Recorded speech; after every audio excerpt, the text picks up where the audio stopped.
Bienvenue à Esprit Zen. En ce moment même, il existe en vous une quiétude que le monde ne peut toucher. Une paix si profonde qu'elle survit à chaque tempête, à chaque perte, à chaque moment de désespoir. Ce n'est pas quelque chose que vous devez créer ou conquérir. Elle a toujours été là, attendant patiemment que vous arrêtiez la recherche et que vous regardiez simplement à l'intérieur. Pendant des siècles, des millions de personnes ont vécu en poursuivant des ombres, croyant que le bonheur se trouve dans la prochaine réussite, dans la prochaine relation, dans ce moment futur où tout s'emboîtera enfin. Mais il y a plus de 2500 ans, un prince nommé Siddhartha Gautama a découvert quelque chose qui changerait à jamais la compréhension humaine de la souffrance et de la libération. Il n'a pas trouvé le bonheur en conquérant le monde extérieur. Il l'a trouvé en s'asseyant sous un arbre et en regardant directement vers le cœur de l'existence humaine. Ce qu'il a découvert cette nuit-là n'était pas une nouvelle religion ou un ensemble de règles morales. Il a découvert la nature même de la réalité et le chemin pour se libérer de la souffrance que nous portons tous. Aujourd'hui, vous allez entreprendre un voyage qui ne vous mènera nulle part de nouveau. Il vous ramènera à la maison, à l'endroit où vous avez toujours appartenu, mais que vous avez oublié au milieu du bruit et de la distraction de la vie moderne. Nous allons explorer les enseignements les plus profonds du Bouddha, mais comme des outils vivants et pratiques que vous pouvez utiliser immédiatement pour transformer votre expérience de la vie.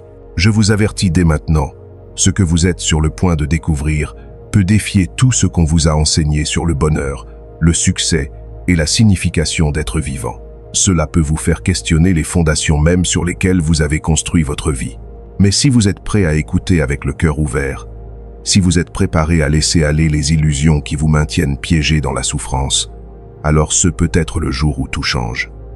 Relâchez les tensions du jour et accompagnez-moi dans ce voyage vers l'éveil. Nous commençons maintenant. L'histoire de l'éveil commence non pas avec un saint ou un dieu, mais avec un être humain exactement comme vous et moi. Siddhartha Gautama est né dans le luxe et la protection extrême. Son père, un roi puissant, avait reçu une prophétie troublante. Son fils était destiné à devenir soit un grand roi conquérant, soit un maître spirituel qui abandonnerait le royaume. Terrifié par la possibilité de perdre son héritier, le roi a créé une prison dorée pour son fils. Il a construit 3 palais, un pour chaque saison, remplis de tous les plaisirs imaginables. Il a entouré Siddhartha de beauté, de jeunesse et de divertissement constant. Il a strictement interdit que tout signe de souffrance, vieillesse, maladie ou mort entre dans le monde protégé du prince. Pendant 29 ans, Siddhartha a vécu dans cette bulle de plaisir et d'ignorance. Il avait tout ce que la société nous dit que nous avons besoin pour être heureux. Richesse, pouvoir, beauté, divertissement, famille. Et pourtant, au plus profond de son être, il ressentait une inquiétude persistante, une question qu'il ne pouvait faire taire. Est-ce tout? Cette succession interminable de plaisirs momentanés et de distractions sophistiquées est-elle vraiment tout ce que la vie a à offrir? Cette inquiétude l'a finalement conduit à s'aventurer hors du palais, et ce qu'il a vu l'a changé à jamais. Lors de sa première sortie, il a vu un vieillard courbé, faible, avec la peau ridée et les yeux éteints. Siddhartha, qui n'avait jamais vu le vieillissement, fut horrifié. Son conducteur lui a expliqué que c'était le destin de tous les êtres humains. Lors de sa deuxième sortie, il a vu un homme malade, consumé par la fièvre, gémissant de douleur. À nouveau, son monde fut ébranlé en comprenant que la maladie était une partie inévitable de l'existence humaine. Lors de sa troisième sortie, il a vu un cortège funèbre, un cadavre étant emmené à la rivière pour sa crémation. La famille pleurant désespérément. Et pour la première fois, Siddhartha a confronté la réalité de la mort, le fait inéluctable que tout ce qui naît doit mourir. Ces 3 rencontres, connues comme les 3 signes de la souffrance, ont complètement brisé son monde. Tout ce qu'il avait considéré important. Sa beauté juvénile, sa santé parfaite, ses possessions matérielles, se sont soudain révélées comme temporaires et fragiles. Il vivait dans une illusion, et maintenant qu'il avait vu la vérité, il ne pouvait pas retourner à l'ignorance béate. Mais ce fut lors de sa 4e sortie qu'il a vu quelque chose qui a tout changé. Il a vu un moine mendiant, un homme qui avait renoncé à tout, qui ne possédait rien, qui dépendait de la charité pour survivre. Et pourtant, sur son visage, il y avait quelque chose que Siddhartha n'avait jamais vu dans les palais remplis de luxe. Il y avait la paix. Il y avait un calme profond, une liberté qui ne dépendait pas des circonstances extérieures. Ce moine a montré à Siddhartha qu'il y avait un autre chemin, qu'il était possible de trouver un bonheur qui ne serait pas constamment menacé par le changement, la perte et la mort. En ce moment, Siddhartha a pris la décision la plus courageuse de sa vie. À 29 ans, au milieu de la nuit, il a quitté son palais. Il a laissé sa femme endormie. Il a laissé son fils nouveau-né. Il a laissé son royaume, sa richesse et tout son avenir assuré. Non par cruauté ou indifférence, mais parce qu'il avait vu quelque chose qu'il ne pouvait ignorer. Il avait vu que toute l'humanité était piégée dans une souffrance qui semblait inévitable, et il était déterminé à trouver une sortie. Pendant 6 ans, Siddhartha s'est plongé dans les pratiques spirituelles les plus extrêmes de son temps. Il s'est assis aux pieds des maîtres les plus vénérés et a maîtrisé leurs enseignements. Il a pratiqué des méditations profondes jusqu'à atteindre des états de conscience que la plupart des gens ne vivront jamais. Ces pratiques lui ont donné des expériences extraordinaires, mais ne lui ont pas donné la réponse fondamentale qu'il cherchait. Alors, il a essayé le chemin de l'ascétisme sévère. Si le plaisir n'avait pas apporté la vérité, peut-être que le déni extrême du corps le ferait. Pendant des années, il s'est privé de nourriture jusqu'à ce que son corps ne soit plus que peau et os. Il dormait sur des lits d'épines. Il se refusait tout confort. Il torturait son corps croyant que cela purifierait son esprit et révélerait la vérité ultime. Mais cela ne fonctionnait pas non plus. Son corps était au bord de la mort, mais son esprit n'était pas plus proche de l'illumination qu'au début. Un jour, alors qu'il méditait au bord de la rivière, faible et presque mort de faim, il a entendu un maître de musique enseigner à son élève. Le maître a dit « Si la corde du luth est trop tendue, elle se cassera. Si elle est trop lâche, elle ne produira pas de son. La musique parfaite vient de la tension correcte. » À ce moment, quelque chose a fait clic dans l'esprit de Siddhartha. Il avait passé des années à osciller entre deux extrêmes. D'abord, l'indulgence totale dans le plaisir, puis le déni total du corps. Et ni l'un ni l'autre n'avait fonctionné. La réponse n'était pas dans les extrêmes, mais dans la voie du milieu. Siddhartha a accepté un peu de nourriture d'une jeune villageoise qui passait. Ses compagnons ascètes, horrifiés par ce qu'ils voyaient comme une trahison de leur discipline spirituelle, l'ont abandonné. Mais Siddhartha savait qu'il avait découvert quelque chose de fondamental. Il avait appris que la libération ne vient ni de torturer le corps, ni d'indulger ses désirs, mais de trouver l'équilibre, la voie du milieu entre les extrêmes. Restauré en force mais toujours sans réponse, Siddhartha s'est assis sous un arbre de la Bodhi et a fait un vœu. Il ne se lèverait pas de cet endroit tant qu'il n'aurait pas complètement compris la nature de la souffrance et trouvé le chemin vers sa cessation. Ce qui s'est passé cette nuit-là est l'un des moments les plus importants de l'histoire de la conscience humaine. Pendant des heures, Siddhartha s'est assis en méditation profonde. Son esprit, qui avait été entraîné pendant des années de pratique intense, s'est maintenant tourné vers l'intérieur avec une concentration et une clarté sans précédent. Il a commencé à voir non seulement sa propre vie, mais les vies qu'il avait vécues auparavant. Il a vu le cycle interminable de naissance, mort et renaissance que tous les êtres traversent. Il a vu comment le karma, les actions et leurs conséquences tissaient la tapisserie de l'existence. Puis, sa vision s'est approfondie encore plus. Il a commencé à voir la nature même de la réalité. Il a vu que tout ce qui existe est en changement constant, que rien n'a une existence permanente et indépendante, que tout est connecté dans un réseau infini de causes et d'effets. Il a vu comment la souffrance naît de notre résistance à cette vérité fondamentale. Nous nous accrochons à des choses destinées à changer. Nous essayons de trouver la permanence dans un monde impermanent. Nous cherchons un moi solide et durable, quand en réalité nous sommes des processus fluides en transformation constante. Et dans cet attachement, dans cette résistance à la vérité de l'impermanence, nous créons notre propre souffrance. Mais Siddhartha ne s'est pas arrêté au diagnostic du problème. Il a vu qu'il existe un chemin pour se libérer de la souffrance. Un chemin qui ne nécessite pas de se retirer du monde, ni de nier la vie, mais de la comprendre profondément et de vivre en harmonie avec sa véritable nature. Quand le soleil s'est levé le lendemain matin, Siddhartha avait atteint l'éveil complet. Il n'était plus simplement un prince ou un chercheur, il était devenu le Bouddha, l'éveillé. Et ce qui s'était éveillé n'était pas quelque chose de nouveau. C'était la réalité qui avait toujours été là, mais que l'esprit piégé dans les illusions ne peut voir. Maintenant vous pensez peu, être, c'est une belle histoire sur un homme ancien. Mais qu'est-ce que cela a à voir avec moi? Quelle pertinence cela a-t-il pour ma vie moderne, avec ses pressions professionnelles, ses relations compliquées et son chaos technologique? La réponse est tout. Parce que la souffrance que Siddhartha a vue il y a 2500 ans est exactement la même souffrance que vous vivez aujourd'hui. Les circonstances ont changé. La technologie a avancé. Mais l'esprit humain, avec ses schémas d'attachement, d'aversion et d'ignorance, reste remarquablement cohérent. Vous souffrez quand votre partenaire n'agit pas comme vous voulez qu'il agisse. Vous souffrez quand votre corps vieillit et ne peut plus faire ce qu'il faisait. Vous souffrez quand vous perdez quelque chose que vous valorisiez. Vous souffrez quand vous n'obtenez pas ce que vous désirez. Vous souffrez quand vous obtenez ce que vous ne désirez pas. Toute cette souffrance naît de la même source que le Bouddha a identifiée. La résistance à la vérité de l'impermanence et la recherche d'un bonheur permanent dans un monde en changement constant. Mais voici la nouvelle libératrice. Si la cause de la souffrance est la même aujourd'hui qu'il y a 2500 ans, alors la solution est aussi la même. Le chemin que le Bouddha a découvert cette nuit-là sous l'arbre de la Bodhi n'est pas seulement pour les moines dans des monastères reculés.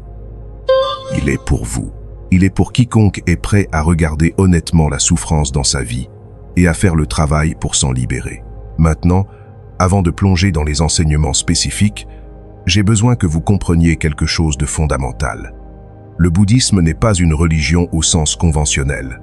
Il ne vous demande pas de croire en un Dieu créateur. Il ne vous menace pas de punition éternelle si vous ne suivez pas ses règles. Il ne promet pas le salut par la foi aveugle. Le Bouddha a été clair à ce sujet. Ne me croyez pas simplement parce que je l'ai dit. N'acceptez pas mes enseignements par respect ou tradition. Examinez tout par vous-même. Testez-le dans votre propre expérience. Et n'acceptez comme vrai que ce qui conduit à votre bien-être et au bien-être des autres. C'est une invitation radicalement différente de celle qu'offrent la plupart des traditions spirituelles. On ne vous demande pas d'avoir la foi. On vous invite à investiguer, à expérimenter, à découvrir par vous-même si ces enseignements sont vrais. Le bouddhisme est, en essence, une psychologie pratique de l'éveil. C'est une carte détaillée de l'esprit humain et de ses schémas de souffrance. Et plus important encore, c'est un ensemble de pratiques éprouvées pour se libérer de ces schémas et vivre avec plus de paix, de clarté et de compassion. Alors, quels sont ces enseignements fondamentaux que le Bouddha a offerts? Tout commence avec ce qu'on appelle les 4 nobles vérités. Ce ne sont pas des vérités au sens dogmatique, ce sont des observations sur la nature de l'expérience humaine. Et une fois que vous les comprenez vraiment, non seulement intellectuellement mais au plus profond de votre être, votre vie ne sera plus jamais la même. La première noble vérité est la vérité de la souffrance. Et c'est ici que beaucoup de gens se confondent. Ils pensent que le bouddhisme est pessimiste, qu'il dit que la vie n'est que souffrance. Mais ce n'est pas ce que le Bouddha a enseigné. Le mot qu'il a utilisé, dukkha en pali, a une signification beaucoup plus subtile. Oui, il inclut la souffrance évidente, la douleur de la maladie, l'angoisse de la perte, le tourment de la trahison. Mais il inclut aussi quelque chose de plus fondamental.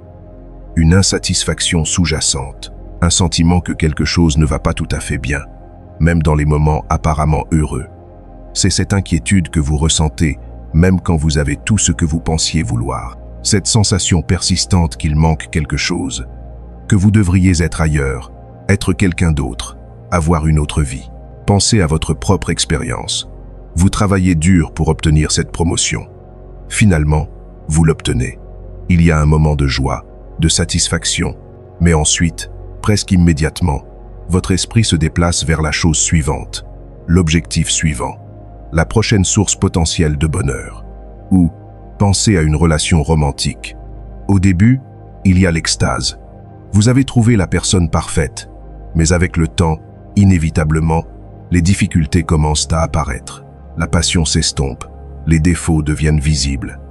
Et à nouveau, il y a ce sentiment de déception, que ce n'est pas ce que vous attendiez. C'est dukkha. Ce n'est pas que la vie ne soit que misère, c'est que même les plaisirs et les joies de la vie sont insatisfaisants parce qu'ils sont temporaires. Ils ne peuvent pas nous offrir le bonheur durable et complet que nous désirons. Et au lieu d'accepter cette vérité, nous passons nos vies à poursuivre le prochain plaisir, la prochaine distraction, la prochaine promesse de satisfaction permanente. La deuxième noble vérité est la vérité de l'origine de la souffrance. Et ici, le Bouddha a été absolument précis. La souffrance ne surgit pas aléatoirement. Ce n'est pas une punition des dieux. Ce n'est pas simplement de la malchance. La souffrance naît de causes spécifiques que nous pouvons identifier et comprendre. La cause racine est ce que le Bouddha a appelé tanya, généralement traduit comme désir ardent ou soif. Mais encore une fois, ce n'est pas simplement le désir au sens ordinaire. C'est quelque chose de plus profond et plus insidieux. C'est l'impulsion fondamentale de s'accrocher au plaisant et de rejeter le douloureux. C'est la recherche constante d'expériences qui nous font sentir complets, permanents, aspéciaux. Imaginez que vous êtes à un dîner avec des amis. Vous appréciez la conversation, la nourriture, la compagnie. Tout va bien. Mais alors quelqu'un fait un commentaire que vous interprétez comme une critique. Immédiatement, votre paix disparaît. Votre esprit s'agite. Vous commencez à construire des défenses mentales, à planifier votre réponse, à ruminer sur l'injustice du commentaire. Que s'est-il passé? Le désir ardent a surgi. Le désir d'être vu d'une certaine manière. Le désir d'être apprécié. Et quand cette attente n'est pas satisfaite, la souffrance surgit. Ou pensez à comment vous vivez votre propre corps. Quand vous êtes jeune et en santé, vous ne pensez probablement pas beaucoup à votre corps. Vous l'utilisez simplement. Mais à mesure que vous vieillissez, à mesure que les douleurs et les limitations apparaissent, la souffrance surgit. Pourquoi? Parce qu'il y a un désir que le corps soit différent de ce qu'il est. Un rejet de la réalité du vieillissement. Une résistance à la vérité du changement. Ce désir ardent prend trois formes principales. Premièrement, il y a le désir d'expérience plaisante. Nous voulons ressentir du plaisir et éviter la douleur. Cela semble naturel et raisonnable. Mais le problème est que nous cherchons une sécurité et une satisfaction permanente dans des expériences qui sont, par leur nature, temporaires. Deuxièmement, il y a le désir de devenir. Nous voulons être différents de ce que nous sommes. Plus réussis, plus attirants, plus aimés, plus illuminés. Nous passons nos vies à essayer de devenir une version améliorée de nous-mêmes, jamais satisfaits de qui nous sommes maintenant. Et troisièmement, il y a le désir de ne pas être. Cela peut sembler contradictoire, mais c'est l'impulsion d'éviter, de nier ou d'échapper aux aspects de notre expérience que nous trouvons intolérables. C'est la racine des addictions, de l'évitement et, dans les cas extrêmes, des pensées suicidaires. Tous ces désirs naissent d'une ignorance fondamentale. L'ignorance de croire que nous sommes des entités séparées, permanentes et indépendantes qui peuvent assurer leur bonheur en contrôlant leurs expériences et leur environnement. Mais c'est une illusion. Et tant que nous vivons dans cette illusion, la souffrance est inévitable. Maintenant, cela pourrait sembler désespérant. Si la souffrance naît du désir ardent, et le désir ardent semble être une partie fondamentale d'être humain, sommes-nous alors condamnés à souffrir pour toujours? C'est ici que nous entrons dans la troisième noble vérité, la vérité de la cessation de la souffrance. Et c'est la bonne nouvelle. Le Bouddha a découvert qu'il est possible de mettre fin à la souffrance, non pas temporairement, non pas superficiellement, mais fondamentalement. La cessation de la souffrance, que le Bouddha a appelée nirvana, n'est pas un endroit où vous allez après la mort. Ce n'est pas un paradis dans les nuages. C'est un état de conscience que vous pouvez expérimenter ici et maintenant. C'est ce qui se passe quand vous lâchez finalement le désir ardent, quand vous arrêtez de résister à la réalité de comment les choses sont, quand vous vous éveillez de l'illusion d'un moi séparé et permanent. Nirvana signifie littéralement extinction. Mais ce n'est pas l'extinction de vous-même. C'est l'extinction de l'illusion du moi. C'est comme se réveiller d'un rêve. Pendant que vous rêvez, tout dans le rêve semble complètement réel. Vos peurs sont réelles.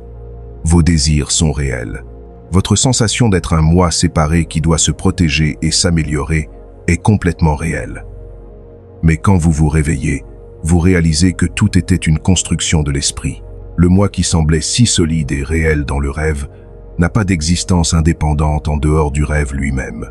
Similairement, quand vous vous éveillez à la véritable nature de la réalité, vous voyez que le moi auquel vous vous êtes accroché toute votre vie, ce sens d'être une entité séparée, permanente et indépendante, est aussi une construction mentale. Et quand vous voyez cela clairement, non pas intellectuellement mais expérientiellement, la souffrance cesse, parce qu'il n'y a plus personne à qui de mauvaises choses arrivent.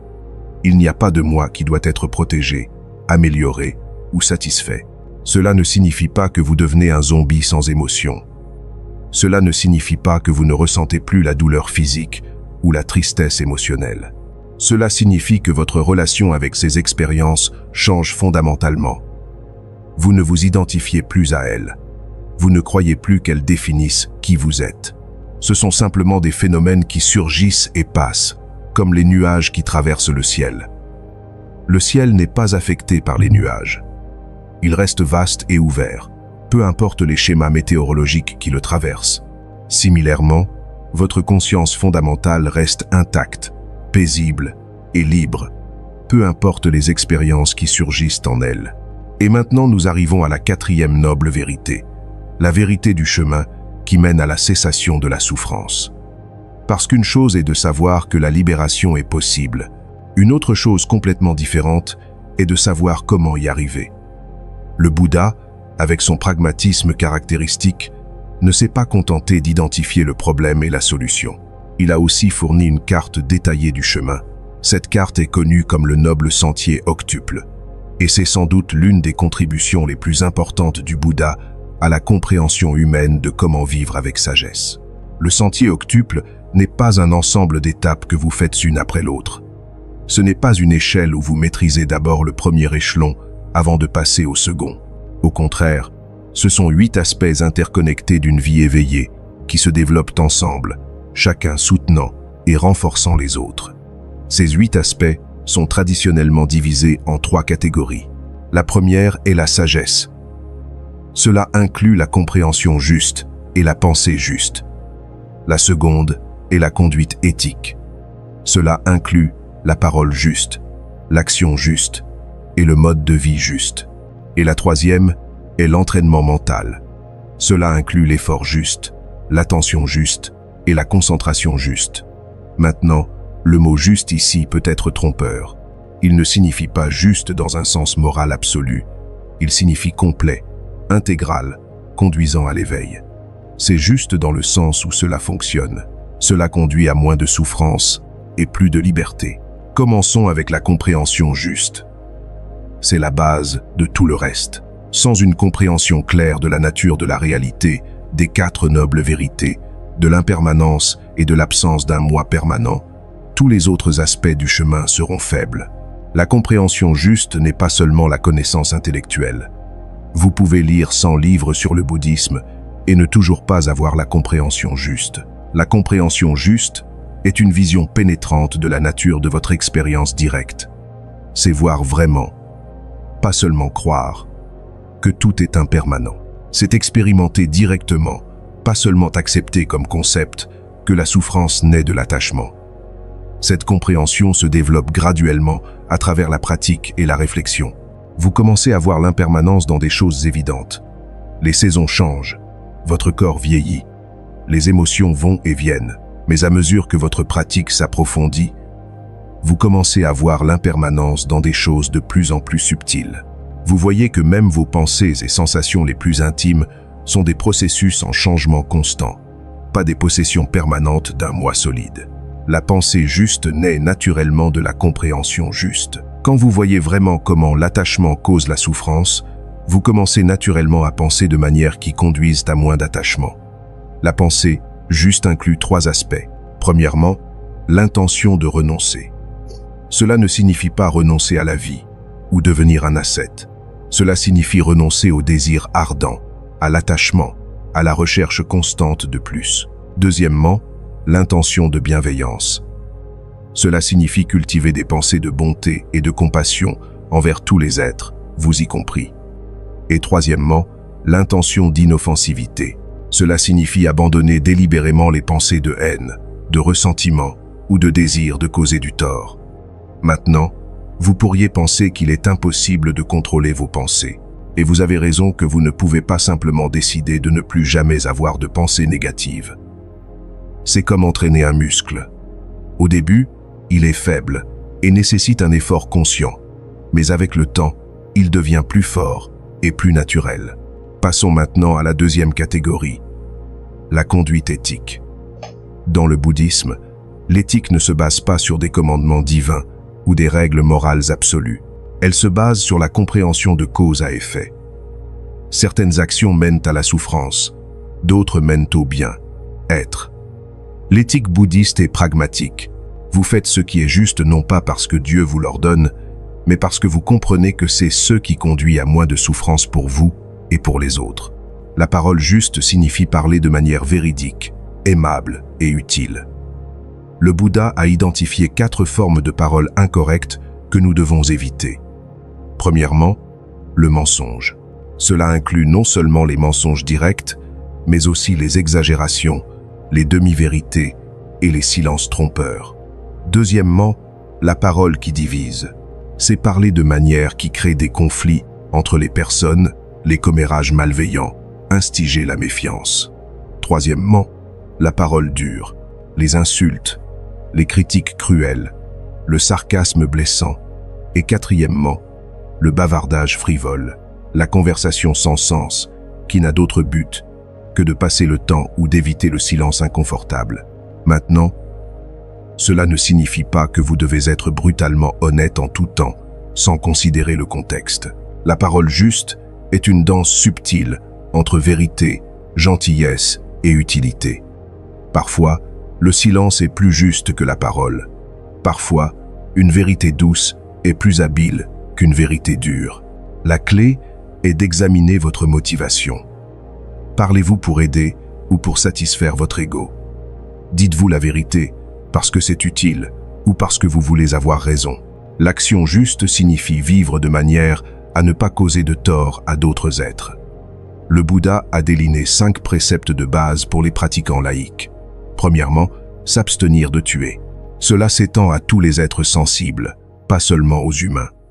Deuxièmement, s'abstenir de prendre ce qui n'est pas donné. Cela inclut le vol évident, mais aussi des formes plus subtiles de prendre, comme ne pas payer ce que vous devez ou utiliser des ressources sans permission. Troisièmement, s'abstenir de conduite sexuelle incorrecte. Cela signifie éviter le sexe qui cause du tort, de la tromperie ou de la souffrance aux autres. Quatrièmement, s'abstenir de paroles incorrectes que nous avons déjà discutées. Et cinquièmement, s'abstenir d'intoxicants qui obscurcissent l'esprit et mènent à la négligence. Ces préceptes ne sont pas des commandements que vous devez suivre par peur de punition. Ce sont des directives qui vous aident à vivre de manière à créer moins de souffrance. Quand vous rompez ces préceptes, le tort principal est souvent le remords, la culpabilité et le renforcement de schémas mentaux maladroits qui perpétuent votre propre souffrance. Le mode de vie juste signifie gagner sa vie de manière à ne pas causer de tort aux autres. Le Bouddha a spécifiquement mentionné 5 types de moyens de subsistance qui doivent être évités. Le commerce d'armes, le commerce d'êtres vivants, incluant l'esclavage et la prostitution, le commerce de viande, le commerce d'intoxicants et le commerce de poison. À l'époque moderne, nous pourrions étendre cela pour inclure tout travail qui exploite les autres, nuit à l'environnement ou se base fondamentalement sur la tromperie. Cela peut être difficile dans notre économie complexe. Peu de travaux sont complètement purs, mais la question n'est pas si votre travail est parfaitement éthique. Mais si vous pouvez trouver un mode de subsistance qui minimise le tort et, idéalement, contribue au bien. Être des autres. Maintenant, nous arrivons à la 3e catégorie du sentier octuple, l'entraînement mental. C'est là que le bouddhisme brille vraiment comme une psychologie pratique de l'éveil. L'effort juste signifie diriger votre énergie vers des états mentaux qui conduisent à l'éveil et s'éloigner des états mentaux qui conduisent à la souffrance. Cela a 4 aspects. Premièrement, l'effort de prévenir les états mentaux nuisibles qui ne sont pas encore survenus. Cela signifie être attentif aux conditions qui cultivent l'avidité, la haine et l'illusion, et les éviter consciemment. Deuxièmement, l'effort d'abandonner les états mentaux nuisibles qui sont déjà survenus. Quand vous remarquez que la colère ou la luxure ou l'envie a surgi dans votre esprit, vous ne la supprimez pas, ni ne vous identifiez à elle. Vous la reconnaissez, comprenez ses causes et la laissez partir. Troisièmement, l'effort de cultiver les états mentaux bénéfiques qui ne sont pas encore survenus. Cela signifie créer intentionnellement des conditions pour la bonté, la compassion, la joie et l'équanimité. Et quatrièmement, l'effort de maintenir et de développer les états mentaux bénéfiques qui sont déjà survenus. Quand vous ressentez de la compassion ou de la clarté ou de la paix, vous ne la tenez pas pour acquise. Vous la nourrissez et la renforcez. L'attention juste, ou pleine conscience, est le cœur de la pratique bouddhiste. C'est la capacité d'être complètement présent avec ce qui se passe en ce moment, sans jugement, sans résistance, sans attachement. Le Bouddha a enseigné 4 fondements de l'attention. Premièrement, l'attention au corps. Cela signifie être conscient des sensations physiques, de la posture, du mouvement, de la respiration. Ne pas être perdu dans les pensées sur le corps, mais sentir directement le corps tel qu'il est. Deuxièmement, l'attention aux sentiments. Cela ne signifie pas des émotions complexes, mais la qualité agréable, désagréable ou neutre de chaque expérience. Quand vous touchez quelque chose de chaud, il y a une sensation désagréable. Quand vous mangez quelque chose de délicieux, il y a une sensation agréable. L'attention aux sentiments signifie remarquer ces qualités sans réagir automatiquement avec attachement ou aversion. Troisièmement, l'attention à l'esprit. Cela signifie être conscient de l'état de votre esprit à chaque moment. Est-il agité ou calme, concentré ou dispersé, clair ou confus? Et quatrièmement, l'attention aux objets mentaux. Cela inclut les émotions, les pensées, les perceptions et les états mentaux plus subtils. C'est observer comment ces phénomènes mentaux surgissent et passent sans vous identifier à eux. L'attention n'est pas un état spécial ou mystique. C'est simplement être éveillé à ce qui se passe déjà. Mais cette attention simple a un pouvoir transformateur profond. Quand vous êtes vraiment présent avec votre expérience, sans la juger ou essayer de la changer, quelque chose de remarquable se produit. La souffrance commence à se dissoudre, parce que la souffrance nécessite que vous vous identifiez à vos expériences, que vous croyez qu'elles vous arrivent à vous. Mais quand vous observez simplement avec attention, vous voyez qu'il n'y a pas de moi auquel ces choses arrivent. Il y a seulement des expériences surgissant et passant dans la conscience. Et finalement, la concentration juste, c'est la capacité de focaliser l'esprit sur un seul objet sans distraction. Dans la méditation bouddhiste, cela se développe généralement en se concentrant sur la respiration. Mais la concentration peut aussi se développer dans les activités quotidiennes. Quand vous êtes complètement absorbé dans une tâche, quand le temps semble s'arrêter et que vous vous oubliez, c'est de la concentration. Au début, votre esprit saute constamment. Vous pensez au passé, planifiez le futur, vous vous distraites avec chaque son ou sensation. Avec la pratique, l'esprit se calme, les périodes de concentration deviennent plus longues, les distractions ont moins de pouvoir.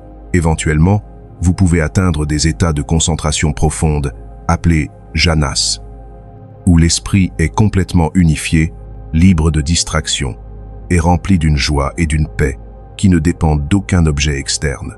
Mais le but de la concentration dans le bouddhisme n'est pas seulement d'atteindre des états agréables d'absorption, c'est de créer un esprit suffisamment stable et concentré pour voir clairement la nature de la réalité.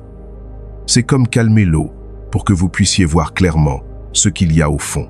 Un esprit agité ne peut pas voir la vérité. Un esprit concentré peut pénétrer les illusions et voir les choses comme elles sont réellement. Maintenant, nous pourrions passer des jours à explorer chaque aspect du sentier octuple en profondeur. Mais ce qui est important que vous compreniez, c'est ceci. Le chemin bouddhiste n'est pas une collection de pratiques déconnectées. C'est un système intégral où chaque partie soutient les autres. Votre éthique soutient votre méditation en fournissant une conscience propre et moins de remords. Votre méditation soutient votre éthique en vous donnant plus de clarté sur les conséquences de vos actions. Votre sagesse informe à la fois votre éthique et votre méditation. Et votre pratique de méditation approfondit votre sagesse.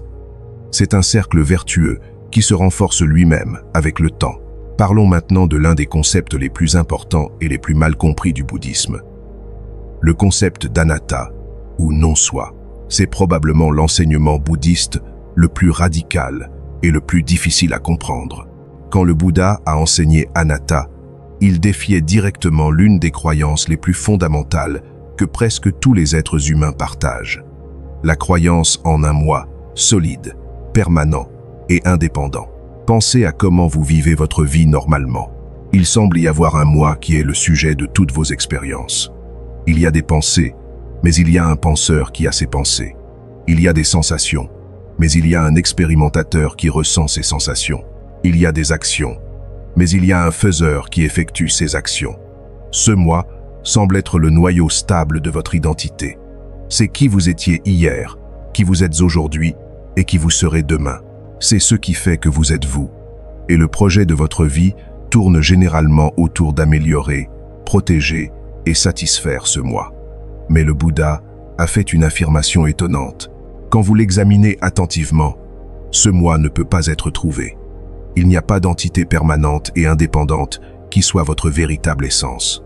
Ce que nous appelons moi est en réalité un processus complexe de phénomènes physiques et mentaux qui surgissent et passent.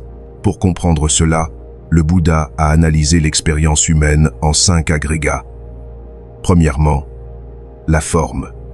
C'est votre corps physique, les éléments matériels de votre expérience. Deuxièmement, la sensation.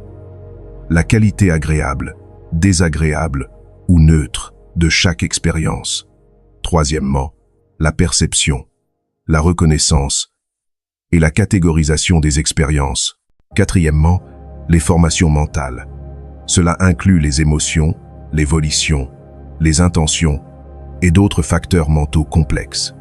Et cinquièmement, la conscience. La simple conscience qui connaît les expériences. Maintenant, voici le point crucial.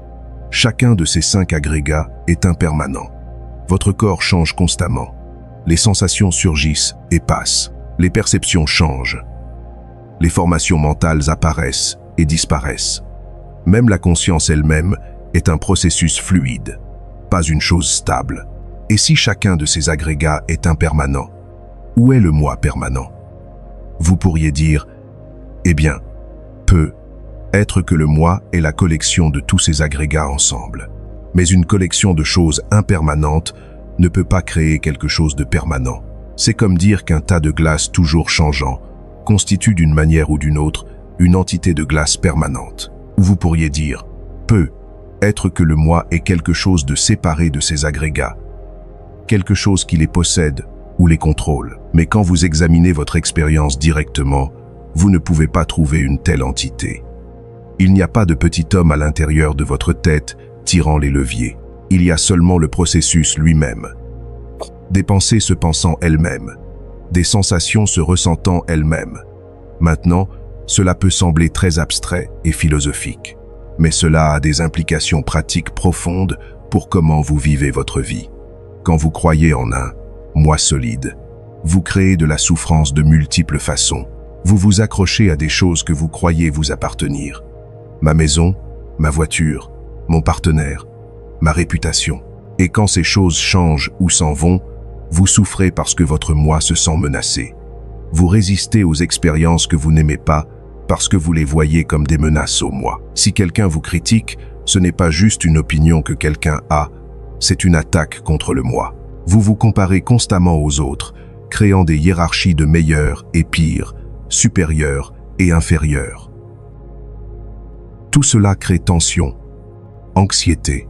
Mais quand vous commencez à voir à travers l'illusion du moi, quand vous expérimentez directement la nature vide et processuelle de ce que vous aviez appelé moi, quelque chose de miraculeux se produit. La souffrance perd son emprise. Parce que s'il n'y a pas de moi solide, qui est menacé? Qui a besoin de protection? Qui a besoin d'amélioration constante? Cela ne signifie pas que vous devenez un zombie sans personnalité. Vous avez toujours des préférences. Vous prenez toujours des décisions. Vous fonctionnez toujours dans le monde. Mais vous n'êtes plus esclave du besoin constant de défendre, améliorer et satisfaire un moi qui, au bout du compte, n'est qu'un concept. C'est comme se réveiller et réaliser que vous avez lutté toute votre vie pour protéger votre propre ombre. Une fois que vous voyez que ce n'est qu'une ombre, vous pouvez vous détendre. Vous pouvez couler. Vous pouvez vivre avec une légèreté et une liberté que vous n'avez jamais cru possible. Maintenant, le bouddhisme n'est pas seulement sur comprendre ces vérités intellectuellement, c'est sur transformer votre expérience directe à travers la pratique. Et la pratique centrale du bouddhisme est la méditation. Il y a beaucoup de types différents de méditation bouddhiste, mais tous partagent un but commun. Entraîner l'esprit à voir clairement la nature de la réalité et se libérer des schémas habituels de pensée et de réaction qui créent la souffrance. Commençons avec la méditation de pleine conscience, ou vipassana. C'est la pratique d'observer votre expérience moment après moment, sans jugement et sans essayer de rien changer. Vous observez simplement ce qui est. Typiquement, vous commencez en vous concentrant sur la respiration. Vous n'essayez pas de contrôler la respiration, vous observez simplement comment elle entre et sort naturellement. Cela peut sembler simple, mais vous découvrirez rapidement que votre esprit a d'autres idées. Après quelques secondes ou peu, être quelques minutes, vous réaliserez que vous n'êtes plus avec la respiration. Vous pensez à ce que vous ferez plus tard. Vous vous souvenez d'une conversation d'hier. Vous planifiez votre prochain repas. Cette distraction est complètement normale. En fait, c'est précisément ce que vous êtes ici pour observer. La nature errante de l'esprit. Quand vous remarquez que vous vous êtes distrait, vous ne vous jugez pas. Vous ne vous frustrez pas. Vous remarquez simplement « Ah, je pense » et vous revenez doucement à la respiration. Et ce processus, simple comme il sonne, est incroyablement puissant. À travers cette pratique répétée de remarquer quand l'esprit s'égare et de le ramener, vous commencez à développer plusieurs capacités fondamentales. Premièrement, vous développez la concentration, la capacité de maintenir votre attention où vous choisissez de la maintenir. Cela est immensément utile non seulement en méditation, mais dans tous les aspects de la vie. Deuxièmement, vous développez la connaissance de soi. Vous commencez à voir les schémas de votre esprit, les types de pensées qui surgissent répétitivement, les émotions que vous avez tendance à expérimenter, les jugements automatiques que vous faites. Troisièmement, vous développez l'équanimité, la capacité d'être avec votre expérience sans réagir automatiquement. Quand une sensation désagréable surgit, vous n'avez pas besoin d'essayer immédiatement de vous en débarrasser. Vous pouvez simplement l'observer, remarquant comment elle change et évolue. Et quatrièmement, vous commencez à voir l'impermanence directement. Vous voyez que chaque pensée surgit et passe. Chaque sensation a un début, un milieu et une fin. Chaque émotion est un processus temporaire, pas un état permanent. Avec le temps, cette pratique transforme votre relation avec votre propre esprit. Vous n'êtes plus emporté par chaque pensée ou émotion. Il y a un espace entre le stimulus et votre réponse. Et dans cet espace est votre liberté. Une autre pratique fondamentale est la méditation de bienveillance aimante ou méta. Cette pratique cultive activement des qualités du cœur comme l'amour, la compassion, la joie empathique et l'équanimité. Typiquement, vous commencez en dirigeant ces souhaits bienveillants vers vous-même.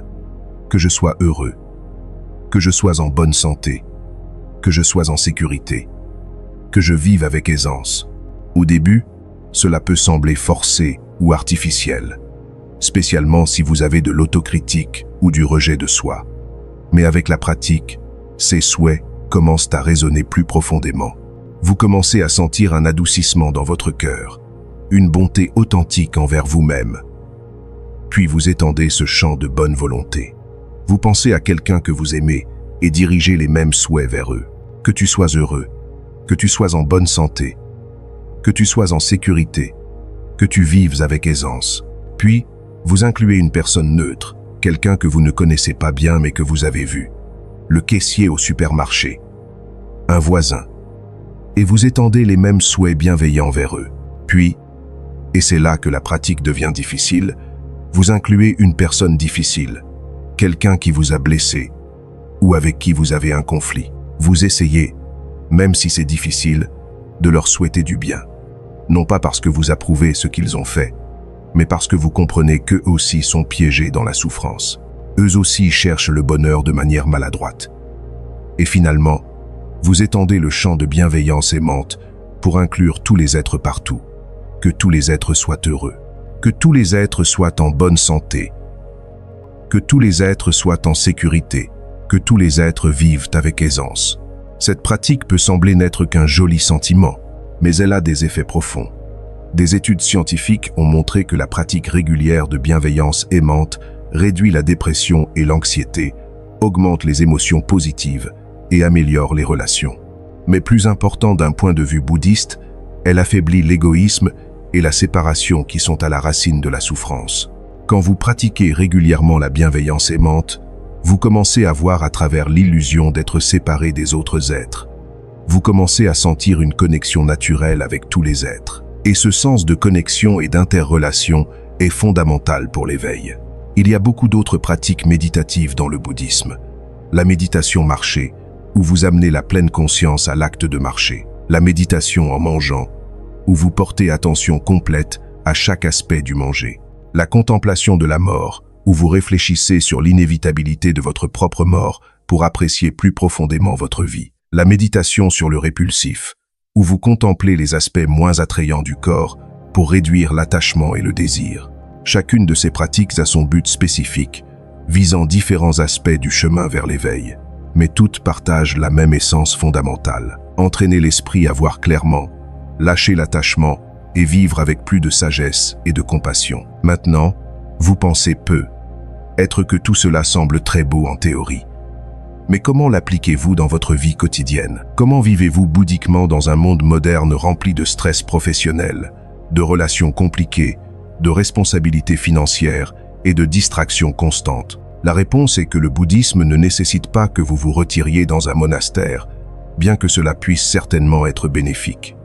Le bouddhisme peut être pratiqué parfaitement au milieu de la vie ordinaire. En fait, la vie ordinaire est le terrain d'entraînement parfait. Commençons avec le travail. Pour beaucoup de gens, le travail est une source principale de stress et de souffrance. Peut-être avez-vous un patron difficile. Peut-être vous sentez-vous sous-estimé ou non apprécié. Peut-être le travail lui-même semble sans sens. La perspective bouddhiste offre une manière complètement différente de vous rapporter au travail.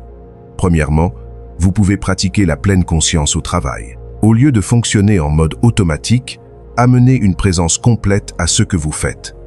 Si vous écrivez un email, soyez complètement conscient de l'acte d'écrire. Si vous êtes dans une réunion, écoutez vraiment sans planifier votre réponse pendant que les autres parlent. Cette simple présence transforme le travail d'une tâche que vous devez endurer en une opportunité pour la pratique. Deuxièmement, vous pouvez examiner vos attentes sur le travail. Beaucoup de la souffrance au travail vient d'attentes irréalistes. Nous espérons que notre travail nous rendra complètement heureux. Nous espérons que notre patron sera parfait. Nous espérons que nos collègues seront toujours agréables. Mais ce sont des attentes qui garantissent la souffrance. Quand vous lâchez ces attentes et faites simplement votre travail sans vous accrocher à des résultats spécifiques, un énorme fardeau se lève. Troisièmement, vous pouvez pratiquer voir votre travail comme un service. Même si votre travail semble mondain, vous contribuez d'une certaine manière au bien-être des autres. Le caissier du supermarché aide les gens à obtenir la nourriture dont ils ont besoin. Le comptable aide à maintenir les organisations fonctionnant efficacement. Le programmeur crée des outils qui facilitent la vie des gens. Quand vous voyez votre travail à travers cette lentille de service, au lieu d'être juste un moyen de gagner de l'argent, il peut devenir plus significatif. Et quatrièmement, vous pouvez utiliser les défis du travail comme opportunité pour pratiquer la patience, la compassion et l'équanimité. Ce patron difficile est votre maître zen, vous enseignant à ne pas réagir automatiquement quand les choses ne vont pas comme vous voulez. Ce projet stressant est votre opportunité de pratiquer maintenir le calme au milieu du chaos. Parlons maintenant des relations. Un autre domaine où le bouddhisme offre des perspectives transformatrices. Les relations sont souvent notre plus grande source à la fois de joie et de souffrance. Et d'un point de vue bouddhiste, cela n'est pas surprenant. Les relations activent puissamment tous nos schémas d'attachement et d'aversion. Nous nous accrochons à nos êtres chers, voulant qu'ils soient d'une certaine manière et qu'ils restent avec nous pour toujours. Nous avons de l'aversion pour les personnes qui nous irritent ou nous ont blessés, et dans les deux cas, nous créons de la souffrance pour nous-mêmes. Le bouddhisme ne vous dit pas d'éviter les relations, mais il vous invite à vous rapporter différemment. Premièrement, pratiquez le détachement dans les relations. Cela ne signifie pas indifférence ou manque d'amour. Cela signifie aimer sans s'accrocher. Cela signifie apprécier les personnes telles qu'elles sont maintenant, au lieu de s'accrocher à comment elles étaient dans le passé ou exiger qu'elles soient différentes dans le futur. Cela signifie comprendre que toutes les relations sont impermanentes. Cela peut sembler triste, mais en réalité c'est libérateur. Quand vous acceptez pleinement l'impermanence des relations, chaque moment devient précieux. Vous ne tenez pas les gens pour acquis, vous les appréciez pendant qu'ils sont là. Deuxièmement, pratiquez la compassion au lieu du jugement. Quand quelqu'un vous dérange ou vous blesse, votre réaction automatique est probablement de les juger. Pensez à quel point ils ont tort, à quel point ils sont déraisonnables. Mais cela alimente seulement votre propre souffrance. Au lieu de cela, vous pouvez essayer de voir les choses de leur perspective. Vous pouvez reconnaître que, comme vous, ils essaient d'éviter la souffrance et de trouver le bonheur. Seulement ils utilisent des stratégies qui ne fonctionnent pas. Cette compréhension ne signifie pas que vous approuvez leurs actions nuisibles. Cela signifie que vous répondez avec sagesse et compassion au lieu de réactivité et de ressentiment. Troisièmement, pratiquez la communication consciente. La plupart des conflits dans les relations naissent de malentendus et de communication maladroite. Quand vous pratiquez la pleine conscience dans la communication, vous devenez conscient de vos motivations pour parler. Parlez-vous pour blesser? Pour avoir raison? Pour vous défendre? Ou parlez-vous pour générer compréhension et connexion? Vous devenez aussi plus habile à vraiment écouter. Pas juste en attendant votre tour pour parler, mais en écoutant vraiment avec présence complète ce que l'autre personne essaie de communiquer. Et quatrièmement, établissez des limites saines. La compassion ne signifie pas permettre aux autres de vous maltraiter. Cela ne signifie pas être un paillasson. Cela signifie répondre avec sagesse, ce qui parfois nécessite de dire non, d'établir des limites claires, ou même de mettre fin à des relations qui sont consistamment nuisibles. Un autre aspect crucial de vivre bouddhiquement est la relation avec les possessions matérielles et l'argent. Nous vivons dans une société de consommation qui nous dit constamment que nous avons besoin de plus de choses, plus d'expérience, plus de confort. Et cette recherche constante de plus est une source inépuisable de souffrance. Le bouddhisme n'enseigne pas que l'argent ou les possessions sont inhéremment mauvais. Ce qu'il enseigne est que chercher le bonheur à travers l'accumulation de choses est une stratégie vouée à l'échec. Parce que les choses, par leur nature, ne peuvent pas vous fournir le bonheur durable que vous cherchez. Examinez honnêtement ce dont vous avez vraiment besoin versus ce que vous voulez par habitude ou pression sociale. Quand vous achetez quelque chose, demandez-vous, cela améliorera-t-il vraiment ma vie, ou est-ce que j'achète pour remplir un vide émotionnel? Vous pouvez pratiquer la générosité. L'acte de donner, que ce soit de l'argent, du temps ou des ressources, affaiblit l'attachement et l'égoïsme. Et curieusement, la recherche montre que donner aux autres génère plus de bonheur que de dépenser l'argent pour soi-même. Vous pouvez pratiquer la gratitude pour ce que vous avez déjà. Beaucoup du désir de plus vient de ne pas apprécier ce qui est déjà présent. Quand vous cultivez une gratitude authentique, l'impulsion d'acquérir constamment plus s'affaiblit naturellement. Parlons maintenant d'un des aspects les plus difficiles du bouddhisme. Pour beaucoup de personnes occidentales, l'enseignement sur le karma. Le karma est probablement l'un des concepts les plus mal compris du bouddhisme. Dans la culture populaire, il est devenu une sorte de justice cosmique. Si vous faites quelque chose de mal, le karma vous rattrapera. Si vous faites quelque chose de bien, vous serez récompensé. Mais ce n'est pas vraiment ce que le Bouddha a enseigné. Karma signifie simplement action. Et la loi du karma est la loi de cause à effet. Chaque action que vous prenez a des conséquences, non pas par intervention divine, mais par la simple nature de cause à effet. Quand vous agissez avec avidité, haine ou illusion, vous créez de la souffrance pour vous-même et pour les autres. Quand vous agissez avec générosité, amour et sagesse, vous créez du bien. Être pour vous-même et pour les autres. Le karma n'est pas un système de récompense et de punition imposé de l'extérieur. C'est simplement comment la réalité fonctionne. C'est comme la gravité. Si vous sautez d'un immeuble, vous tomberez. Non pas parce que la gravité vous punit, mais parce que c'est ainsi que fonctionnent les lois physiques. Similairement, si vous agissez avec haine, vous souffrirez. Non pas parce qu'un pouvoir cosmique vous punit, mais parce que la haine, par sa nature, crée de la souffrance. Maintenant, le bouddhisme a traditionnellement enseigné que le karma opère à travers plusieurs vies. Que les actions dans cette vie affectent vos circonstances dans les vies futures. Cet enseignement de la réincarnation est difficile pour beaucoup de personnes modernes, que nous ne pouvons pas vérifier directement. Personnellement, je crois que vous n'avez pas besoin d'accepter la réincarnation littérale pour bénéficier immensément des enseignements bouddhistes. Vous pouvez voir le karma opérer dans une seule vie. Les schémas que vous établissez dans votre jeunesse affectent votre expérience dans la vieillesse. Les habitudes que vous cultivez aujourd'hui façonnent qui vous serez demain. Votre réputation, vos relations, votre santé mentale. Tous sont le résultat de vos actions passées. C'est une forme de karma que nous pouvons voir directement. Et comprendre cela vous donne un pouvoir énorme, parce que cela signifie que vous n'êtes pas victime de circonstances aléatoires.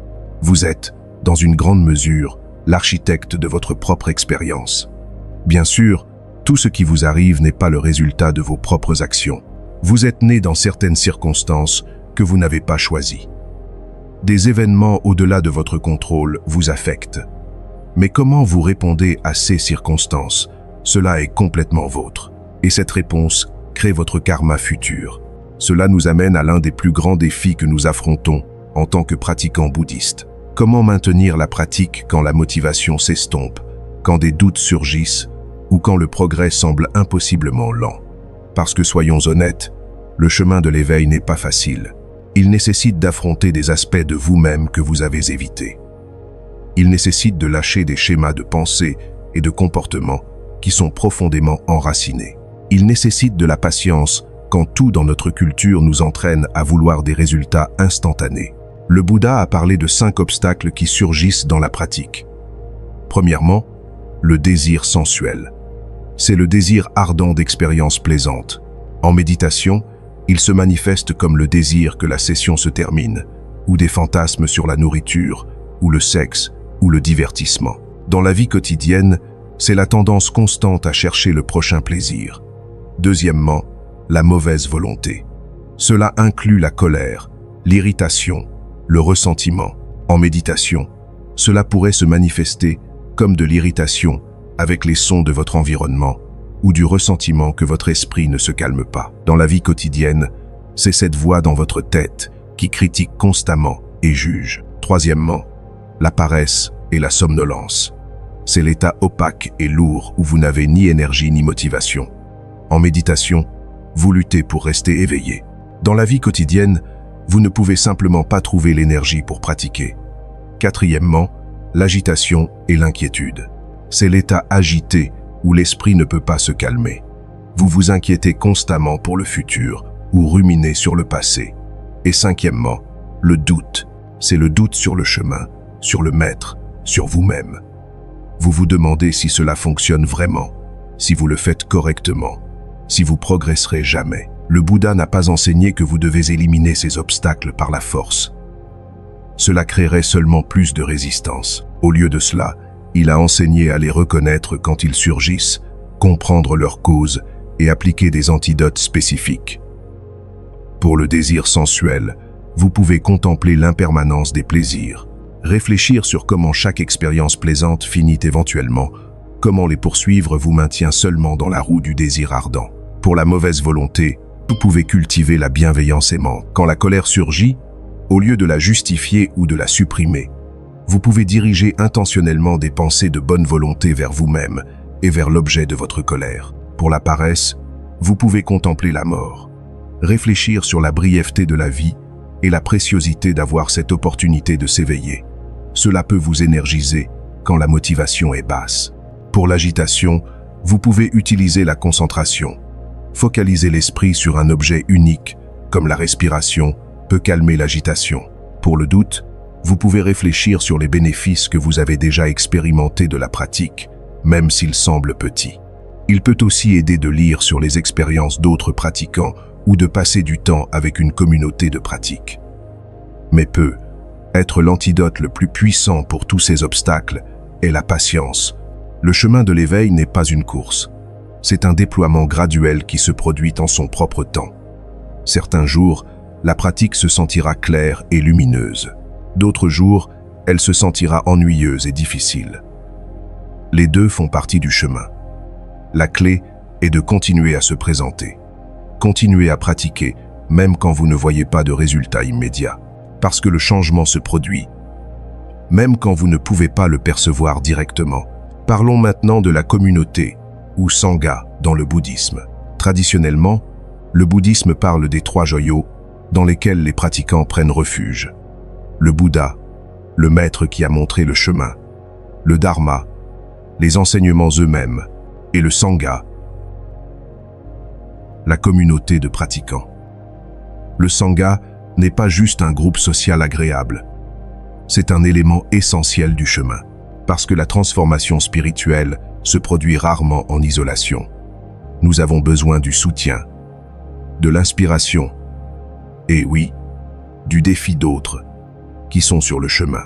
Dans votre Sangha, vous trouvez des modèles, des personnes qui ont avancé plus loin sur le chemin et peuvent vous montrer que le progrès est possible. Vous trouvez des compagnons de pratique, des personnes qui luttent avec les mêmes défis que vous. Simplement savoir que vous n'êtes pas seul dans cette lutte peut être immensément encourageant. Vous trouvez la responsabilité. Il est facile de laisser votre pratique glisser quand vous êtes seul. Mais quand vous faites partie d'une communauté qui se réunit régulièrement, il y a une structure naturelle qui soutient la pratique constante. Et vous trouvez des opportunités de pratiquer avec d'autres, de servir, de donner, de travailler avec les dynamiques interpersonnelles difficiles qui révèlent vos angles morts. Dans le monde moderne, le Sangha peut prendre beaucoup de formes. Cela peut être un centre de méditation formel où vous vous réunissez régulièrement avec d'autres pour pratiquer. Cela peut être un groupe d'études qui se réunit pour discuter les enseignements. Cela peut même être une communauté en ligne de pratiquants qui se soutiennent mutuellement à travers les réseaux sociaux ou les forums. Ce qui est important n'est pas la forme spécifique. C'est l'engagement de se soutenir mutuellement sur le chemin de l'éveil.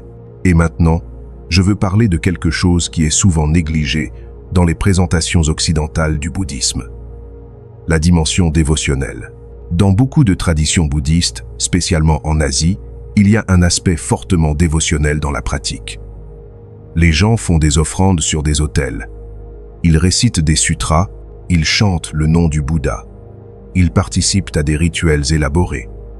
Pour beaucoup d'Occidentaux, cela peut sembler superstitieux ou non pertinent. Nous sommes plus intéressés par les techniques de méditation qui peuvent être vérifiées empiriquement. Mais je crois que nous perdons quelque chose d'important quand nous écartons complètement l'aspect dévotionnel. La dévotion n'est pas sur croire en un Bouddha surnaturel qui vous accordera des faveurs si vous l'adorez correctement. C'est sur cultiver des qualités du cœur comme la révérence, l'humilité et la gratitude. Quand vous vous prosternez devant une statue du Bouddha, vous n'adorez pas une déité externe. Vous honorez la possibilité de l'éveil qui existe en vous-même. Quand vous faites des offrandes, vous pratiquez la générosité et le détachement. Quand vous récitez des sutras, vous imprégnez votre esprit des paroles du Dharma. Ces pratiques dévotionnelles créent un espace sacré dans votre vie. Elles vous rappellent que vous n'essayez pas simplement d'être plus productif ou moins stressé. Vous êtes engagé dans quelque chose de profond. Vous cherchez la libération complète de la souffrance. Vous essayez de vous éveiller à votre vraie nature, et c'est un objectif qui mérite révérence et dévouement total. Alors, ne rejetez pas trop rapidement les pratiques dévotionnelles. Expérimentez avec elles. Créez un autel simple dans votre maison, avec une image ou statue du Bouddha. Faites une petite offrande chaque jour. Une fleur, un peu d'encens. Observez comment ces pratiques affectent votre état mental et votre engagement au chemin. Maintenant, je veux aborder une question que beaucoup de gens ont. Avez-vous besoin d'un maître sur le chemin bouddhiste? La réponse courte est que cela aide énormément, mais ce n'est pas absolument nécessaire, spécialement dans les étapes initiales. Au temps du Bouddha, avoir un maître était essentiel. Les enseignements étaient transmis oralement. Il n'y avait pas de livres, il n'y avait pas d'Internet. Si vous vouliez apprendre, vous deviez trouver un maître et étudier directement avec lui. Aujourd'hui, nous avons accès à une quantité sans précédent d'enseignements bouddhistes. Livres, podcasts, vidéos, cours en ligne. Vous pouvez apprendre beaucoup par vous-même, mais il y a des limites à ce que vous pouvez faire sans maître. Un bon maître peut voir vos angles morts. Il peut identifier où vous êtes coincé, où vous trompez vous-même. Il peut adapter les enseignements à vos circonstances spécifiques. Il peut répondre à vos questions spécifiques que les livres ne peuvent pas. Et peut être plus important, un maître est un modèle vivant de ce qui est possible. Voir quelqu'un qui a avancé sur le chemin, qui vit avec sagesse, compassion et liberté, peut être incroyablement inspirant et motivant. Maintenant, la relation maître-étudiant dans le bouddhisme est différente de ce à quoi nous pourrions être habitués en Occident. Ce n'est pas comme un thérapeute ou un professeur d'université. C'est une relation beaucoup plus profonde et personnelle. Elle implique confiance, engagement et parfois dévouement pour la vie. Mais il y a un équilibre important ici. Le Bouddha a dit clairement que vous ne devez pas accepter aveuglément ce que n'importe quel maître dit. Vous devez examiner les enseignements par vous-même. Et donc, vous avez besoin d'un certain discernement en choisissant un maître. Un bon maître bouddhiste devrait incarner les qualités qu'il enseigne. Il devrait vivre éthiquement. Il devrait être humble, ne cherchant pas le pouvoir ou l'adoration. Il devrait être authentiquement intéressé par votre bien-être, pas vous utiliser pour ses propres fins. Malheureusement, tous ceux qui s'appellent eux-mêmes maîtres bouddhistes ne remplissent pas ces standards.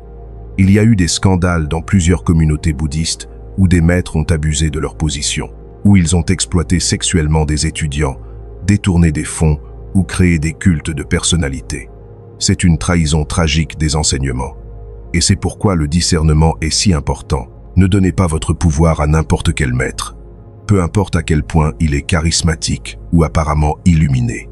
Maintenez votre capacité de penser critiquement, et si quelque chose se sent mal, faites confiance à votre instinct. Parlons maintenant de quelque chose qui est central dans le bouddhisme, mais souvent mal compris, la compassion. Dans le bouddhisme, la compassion n'est pas juste un sentiment chaud et flou, c'est la réponse naturelle quand vous voyez vraiment la souffrance d'autres êtres, et comprenez que, comme vous, ils veulent seulement être heureux et libres de la souffrance. La compassion dans le bouddhisme se divise en 4 qualités reliées, connues comme les 4 demeures divines ou Brahmaviharas. Premièrement, il y a Metta ou bienveillance aimante. C'est le désir authentique que tous les êtres soient heureux. Pas seulement les gens que vous aimez, mais tous les êtres. Deuxièmement, il y a Karuna ou compassion proprement dite. C'est le désir que tous les êtres soient libres de la souffrance. C'est la réponse empathique à la douleur des autres. Troisièmement, il y a Mudita ou joie empathique. C'est la capacité de vous réjouir du bonheur et du succès des autres, même quand cela ne vous bénéficie pas directement. C'est l'antidote à l'envie. Et quatrièmement, il y a Upekkha ou équanimité. C'est la paix mentale équilibrée qui n'est pas secouée par les hauts et les bas de la vie. C'est reconnaître que vous ne pouvez pas tout contrôler, que certaines souffrances vous ne pouvez pas prévenir, et maintenir quand même un cœur ouvert et compatissant. Ces 4 qualités travaillent ensemble. La bienveillance aimante, sans compassion, peut être superficielle, souhaitant seulement le bonheur, sans vraiment s'engager avec la souffrance. La compassion sans équanimité peut mener à l'épuisement par compassion, où vous êtes submergé par la douleur du monde. La joie empathique sans équanimité peut devenir attachement au bon moment, et l'équanimité sans les 3 autres peut devenir indifférence froide.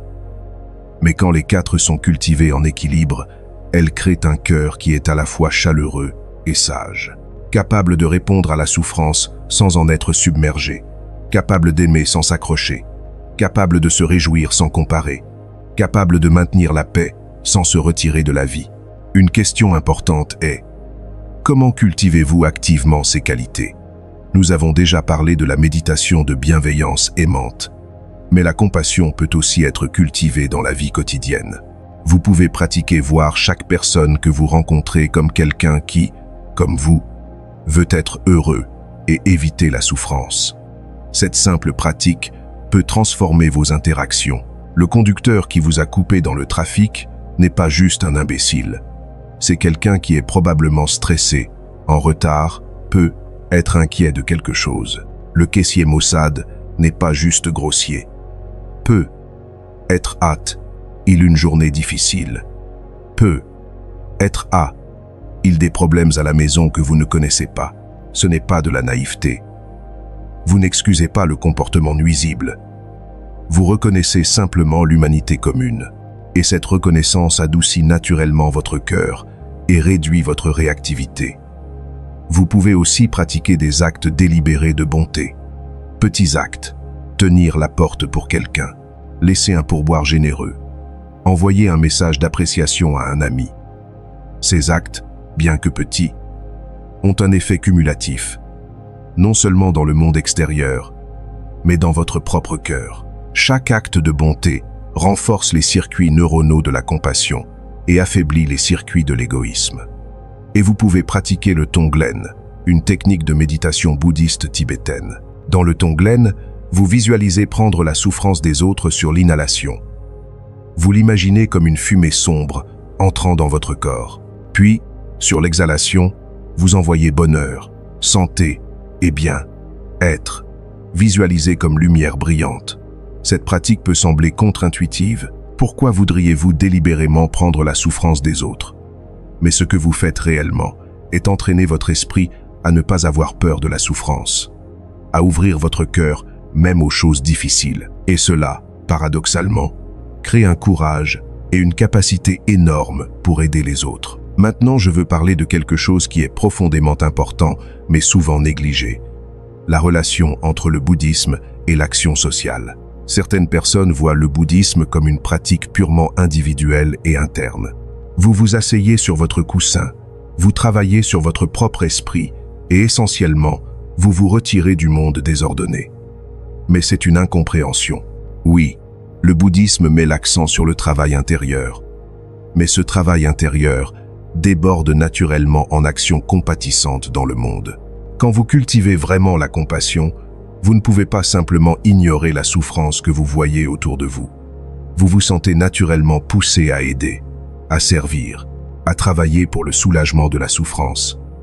Cela a conduit à l'émergence de ce qu'on appelle le bouddhisme engagé, un mouvement qui applique les enseignements bouddhistes aux problèmes sociaux comme la pauvreté, la guerre, l'injustice et la destruction environnementale. Des figures comme Thich Nhat Hanh et le Dalai Lama ont été vocaux sur le besoin pour les bouddhistes de s'engager avec ces questions, non pas d'un lieu de colère ou d'idéologie, mais d'un lieu de compassion et de sagesse.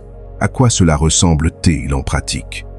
Cela pourrait signifier travailler dans un refuge pour personnes sans abri, participer à l'activisme non violent pour la paix, travailler en conservation environnementale, soutenir des réfugiés, plaider pour la justice raciale. Ce qui est important est que vous agissez non pas depuis l'ego, non pas depuis un sens de supériorité morale, mais depuis une compréhension profonde de l'interconnexion. Quand vous voyez que tous les êtres sont connectés, quand vous comprenez que votre bien-être est entrelacé avec le bien-être de tous les autres êtres, l'action sociale compatissante devient naturelle. Ce n'est pas quelque chose que vous forcez par devoir. C'est une expression naturelle de votre cœur éveillé. Mais il y a un équilibre subtil ici. Le bouddhisme met aussi en garde contre ce qu'on appelle l'activiste ardent, la personne qui se brûle en essayant de sauver le monde, qui devient amère et épuisée parce qu'elle ne peut pas réparer tous les problèmes. La clé est d'agir depuis un lieu de sagesse et d'équanimité. Vous faites ce que vous pouvez. Vous reconnaissez les limites de ce qu'une personne peut faire et vous ne vous attachez pas rigidement à des résultats spécifiques. Vous faites votre meilleur effort, puis vous lâchez prise. Vous faites confiance que vos actions, combinées avec les actions d'innombrables autres, déplacent le monde dans une direction plus compatissante, même si vous ne pouvez pas voir les résultats immédiats. Il y a un autre aspect du bouddhisme que je veux aborder parce qu'il génère souvent de la confusion, le rôle du rituel et de la cérémonie. Comme je l'ai mentionné plus tôt, beaucoup de traditions bouddhistes incluent des rituels élaborés, prosternation, circumambulation de stupa, offrande rituelle, récitation de sutras, utilisation de chapelets. Pour l'esprit occidental rationaliste, cela peut sembler une superstition désuète. Pourquoi avez-vous besoin de tous ces rituels? Le bouddhisme ne concerne pas l'insight méditatif direct, mais les rituels servent des buts importants qui vont au-delà de leur apparence superficielle. Premièrement, les rituels créent structure et régularité dans votre pratique. Quand vous avez un rituel établi, comme réciter certains vers chaque matin ou faire des offrandes sur votre autel, cela crée un contenant pour votre pratique spirituelle. Cela devient partie du rythme de votre vie. Deuxièmement, les rituels engagent votre corps, pas seulement votre esprit. Le bouddhisme comprend que nous ne sommes pas juste des cerveaux dans des bocaux. Nous sommes des êtres incarnés. Et quand nous engageons nos corps à travers le mouvement rituel, les prosternations, les mudras ou gestes des mains, la récitation, nous engageons tout notre être dans la pratique. Troisièmement, les rituels peuvent contourner l'esprit discursif et travailler à un niveau plus profond. Quand vous récitez un mantra encore et encore, vous n'êtes pas principalement engagé dans la pensée conceptuelle. Vous créez une vibration, un rythme qui peut calmer l'esprit et ouvrir le cœur. Quatrièmement, les rituels communautaires créent des liens. Quand vous vous réunissez avec d'autres pour chanter des sutras ou participer à une cérémonie, vous créez un champ d'énergie partagé. Vous vous rappelez que vous n'êtes pas seul sur ce chemin. Et cinquièmement, les rituels marquent des transitions et des événements significatifs. Dans notre culture séculaire, nous avons perdu beaucoup de rituels qui marquaient autrefois les moments importants de la vie. Naissance, mort, transition vers l'âge adulte. Les rituels bouddhistes peuvent fournir un contenant significatif pour ces moments. Alors, ne rejetez pas les rituels comme superstitions vides. Expérimentez avec eux. Observez comment ils vous affectent. Vous pourriez trouver qu'ils ajoutent une dimension de richesse et de profondeur à votre pratique que la méditation pure ne fournit pas. Maintenant, je veux parler de quelque chose que beaucoup de pratiquants bouddhistes finissent par affronter. L'expérience de ce qu'on pourrait appeler la nuit sombre de l'âme spirituelle. À mesure que vous approfondissez la pratique, à mesure que vous commencez à voir à travers les illusions que vous avez maintenues toute votre vie, il peut y avoir des périodes de profonde désorientation. Les vieilles structures de sens s'effondrent. Les identités auxquelles vous vous êtes accrochés se révèlent vides. Et cela peut se sentir comme tomber dans un abîme. Ce n'est pas un signe que vous faites quelque chose de mal. En fait, dans beaucoup de traditions spirituelles, c'est vu comme une étape nécessaire du chemin. C'est l'ego résistant à sa propre dissolution. C'est l'esprit conceptuel protestant quand il commence à voir sa propre transparence. C'est inconfortable. Cela peut être effrayant, mais c'est aussi un seuil. De l'autre côté de cette obscurité est un nouveau niveau de liberté. Durant ces périodes difficiles, plusieurs facteurs peuvent t'aider. Premièrement, il est crucial d'avoir un maître ou guide avec expérience qui peut vous assurer que c'est une partie normale du processus, que vous ne devenez pas fou, que c'est temporaire et passera. Deuxièmement, maintenez votre pratique mais peu, être avec une touche plus légère. Ne forcez pas, ne vous pressez pas, maintenez juste une connexion douce avec les pratiques de base. Marche, bienveillance aimante. Troisièmement, prenez soin de votre corps. Durant les crises spirituelles, il est facile de négliger les besoins physiques de base, mais dormir suffisamment, bien manger et faire de l'exercice peuvent être des stabilisateurs importants. Quatrièmement, cherchez le soutien de votre sangha. Parlez avec des pratiquants qui ont traversé des expériences similaires. Savoir que vous n'êtes pas seul peut être immensément réconfortant. Et cinquièmement, ayez de la patience. Faites confiance au processus. Bien sûr que cela se sentira désorientant, mais de l'autre côté de cette désorientation est une plus grande clarté, une plus grande liberté et une plus grande paix. Nous approchons de la fin de notre voyage ensemble, mais je veux parler d'un enseignement crucial de plus, l'enseignement de la vacuité ou shunyata.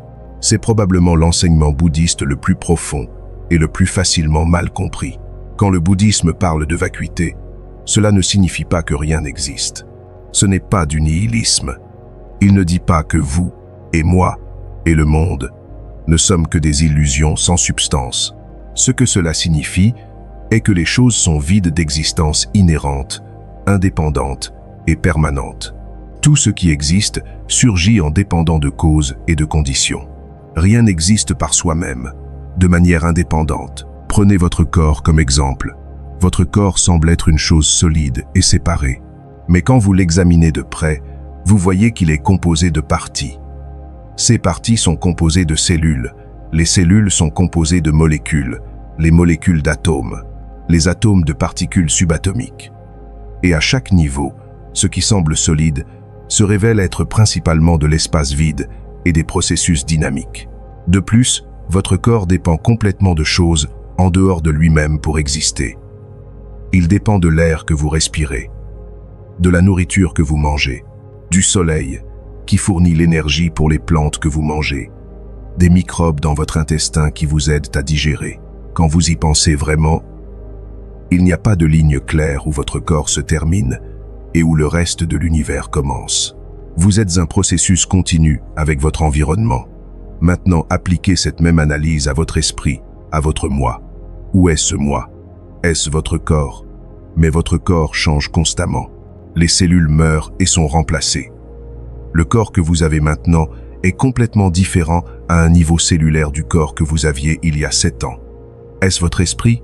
Mais votre esprit est aussi un processus fluide. Les pensées surgissent et passent. Les sentiments changent. Les mémoires s'estompent ou sont réécrites. Il n'y a rien de permanent, rien d'immuable, rien que vous pouvez pointer et dire « Ceci est mon vrai moi ». Et pourtant, vous existez évidemment d'une certaine manière. Vous êtes ici, vous lisez ceci, vous vivez l'expérience. Alors, qu'est-ce que cela signifie? Cela signifie que vous existez, mais pas de la manière que vous pensiez. Non pas comme une entité séparée, indépendante et permanente, mais comme un processus dynamique qui surgit en dépendant d'innombrables causes et conditions. Vous êtes un modèle temporaire dans le flux de l'existence. Cette réalisation de la vacuité n'est pas déprimante. Elle est libératrice. Parce que quand vous voyez qu'il n'y a pas de moi solide à protéger, défendre ou améliorer, un énorme fardeau se lève. La peur de la mort s'adoucit, parce que vous voyez que ce qui meurt est seulement un modèle particulier, et les éléments qui composaient ce modèle continuent sous d'autres formes. La peur du rejet ou de la critique s'affaiblit, parce qu'il n'y a plus de moi solide qui peut être fondamentalement endommagé. Le besoin de se comparer aux autres diminue, parce que vous voyez qu'il n'y a pas d'entités séparées à comparer, seulement des modèles interconnectés en changement constant. La vacuité et la compassion sont profondément entrelacées. Quand vous voyez la vacuité du moi, vous voyez naturellement la vacuité de la séparation entre vous et les autres. Et cela donne naissance à une compassion spontanée. Parce que s'il n'y a pas de ligne réelle entre moi et les autres, alors la souffrance des autres est, dans un certain sens, votre propre souffrance. Aider les autres, c'est vous aider vous-même. Non pas dans un sens égoïste, mais dans la reconnaissance de notre profonde interconnexion. Maintenant, je vous ai donné beaucoup à digérer. Nous avons parcouru les enseignements fondamentaux du bouddhisme, des 4 nobles, vérité à la vacuité, de l'éthique à la méditation, du karma à la compassion. Mais toute cette connaissance intellectuelle, aussi complète soit-elle, ne vous libérera pas. La connaissance sur le chemin n'est pas la même chose que marcher le chemin. Le Bouddha lui-même a utilisé une analogie. Ses enseignements sont comme un radeau. Si vous voulez traverser une rivière, un radeau est incroyablement utile. Mais une fois que vous avez traversé la rivière, cela n'a pas de sens de porter le radeau sur votre dos pendant que vous continuez votre voyage. Les enseignements sont des outils. Utilisez-les pour traverser la rivière de la souffrance vers la rive de l'éveil. Mais ne vous y attachez pas. Ne les transformez pas en dogmes. Et certainement ne laissez pas l'étude des enseignements remplacer la pratique réelle. Le Bouddha a souligné encore et encore que vous devez voir par vous-même. Ne me croyez pas simplement parce que je l'ai dit. N'acceptez pas ces enseignements basés sur la tradition ou l'autorité. Testez-les, pratiquez-les, et observez s'ils conduisent à moins de souffrance, plus de clarté, plus de paix et de compassion. S'ils le font, alors ils sont vrais pour vous. Sinon, alors rejetez-les ou modifiez-les selon les besoins. Alors, où commencez-vous? Si tout ceci est nouveau pour vous, cela peut sembler écrasant. Il y a tant d'enseignements, tant de pratiques, tant de traditions différentes à l'intérieur du bouddhisme. Par où commencez-vous? Mon conseil est de commencer simple. Commencez avec la méditation de pleine conscience de base. Asseyez-vous chaque jour, même juste pour 10 ou 15 minutes. Concentrez-vous sur votre respiration. Remarquez quand votre esprit s'égare et revenez doucement à la respiration. C'est tout. Cette pratique simple, faite de manière constante, commencera à transformer votre relation avec votre propre esprit. Pendant que vous pratiquez la méditation, commencez aussi à amener plus de conscience à votre vie quotidienne. Mangez avec attention, savourant vraiment votre nourriture au lieu de l'inhaler en regardant votre téléphone. Marchez avec attention, sentant chaque pas, remarquant votre environnement. Parlez avec attention, faisant une pause avant de parler, pour considérer si vos mots sont vrais, gentils et utiles.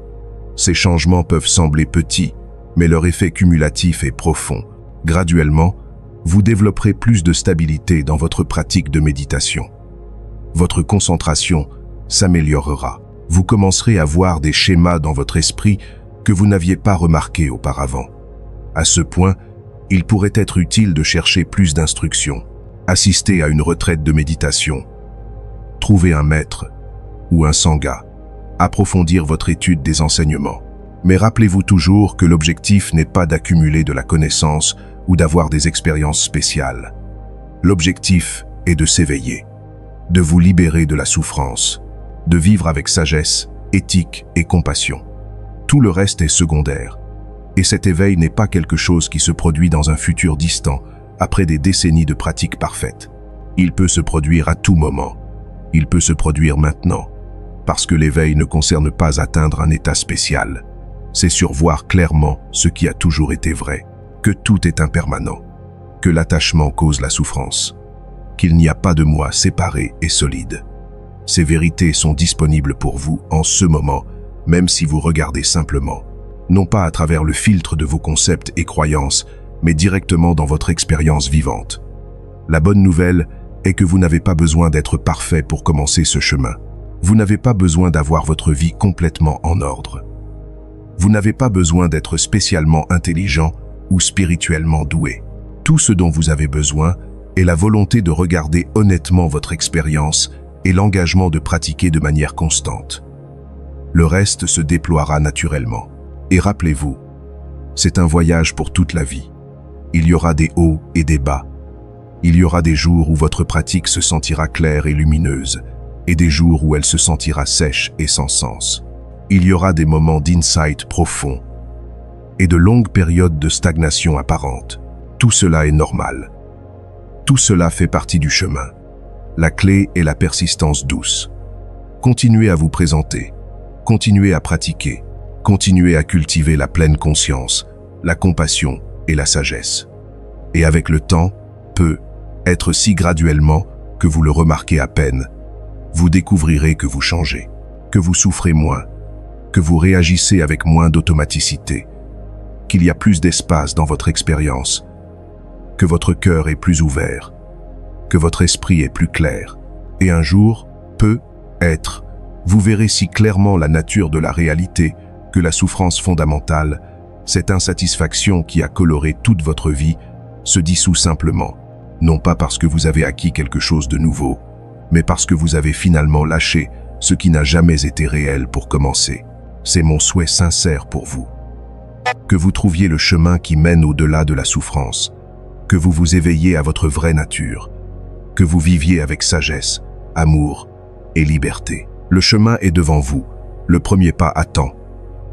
Et faites ce premier pas sur le chemin qui vous ramènera à la maison, à la paix que vous avez toujours cherchée, à la liberté qui est votre droit de naissance. Le Bouddha vous a montré le chemin, mais seulement vous pouvez le marcher.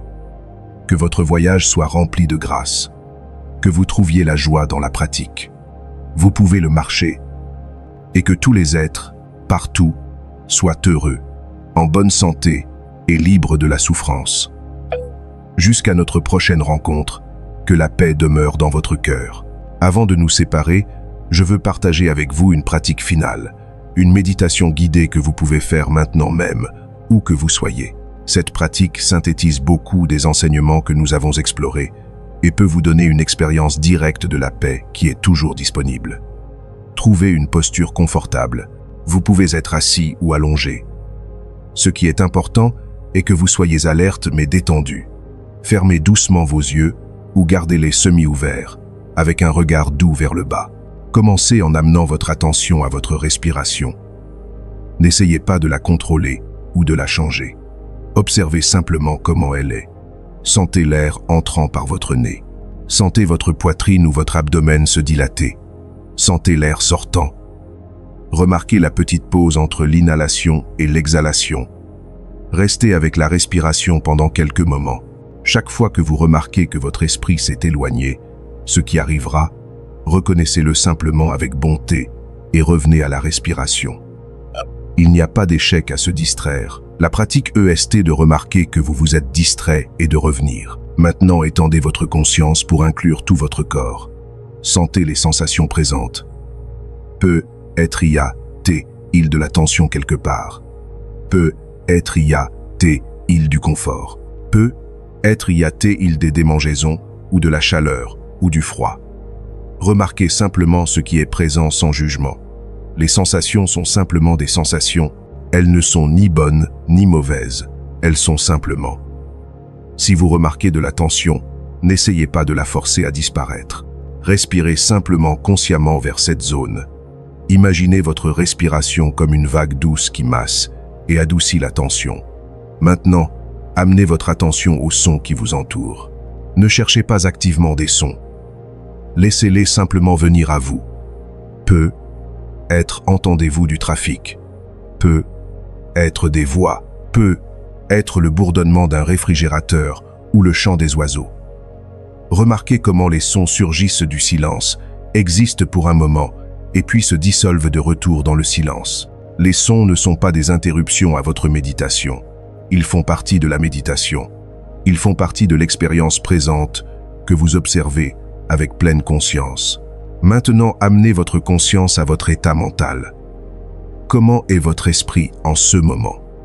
Est-il calme ou agité? Clair ou brumeux? Heureux ou triste?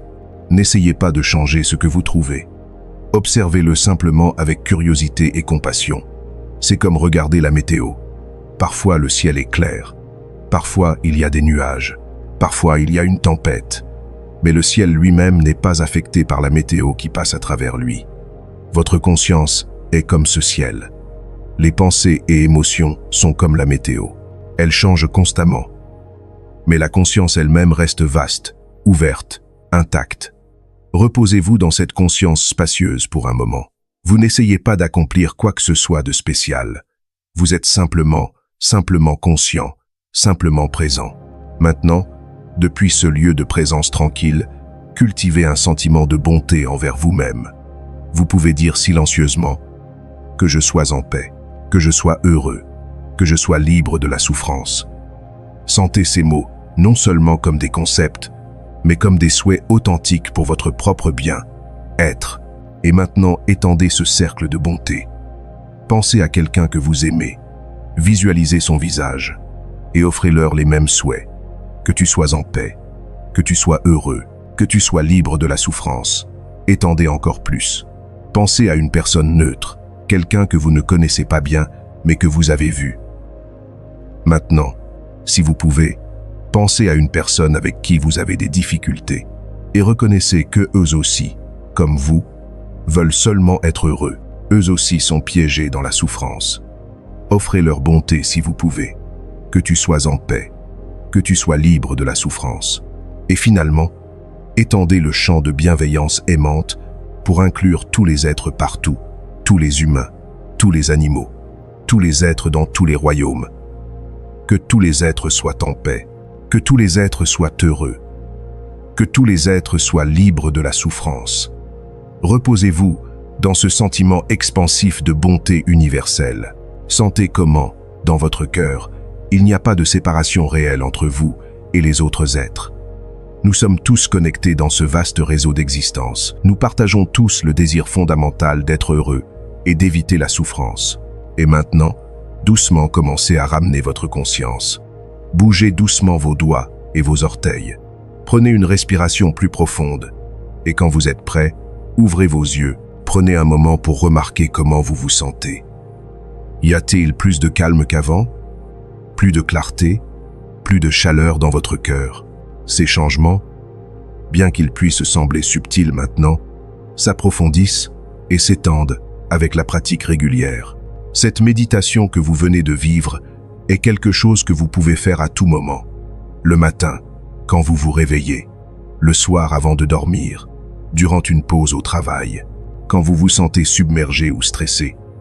C'est votre refuge portable, votre manière de revenir au centre. Maintenant, vous pensez peu. Être, c'était bien.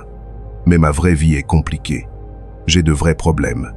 Des factures à payer, des relations difficiles, des problèmes de santé, des ambitions non réalisées. Comment la méditation m'aide-t-elle avec tout cela? C'est une question juste et honnête. Et la réponse est que le bouddhisme n'est pas de la magie. Il ne fera pas disparaître vos problèmes. Il ne paiera pas vos factures, ni ne guérira automatiquement vos maladies, ni ne réparera vos relations. Ce qu'il fera est changer votre relation avec ces problèmes.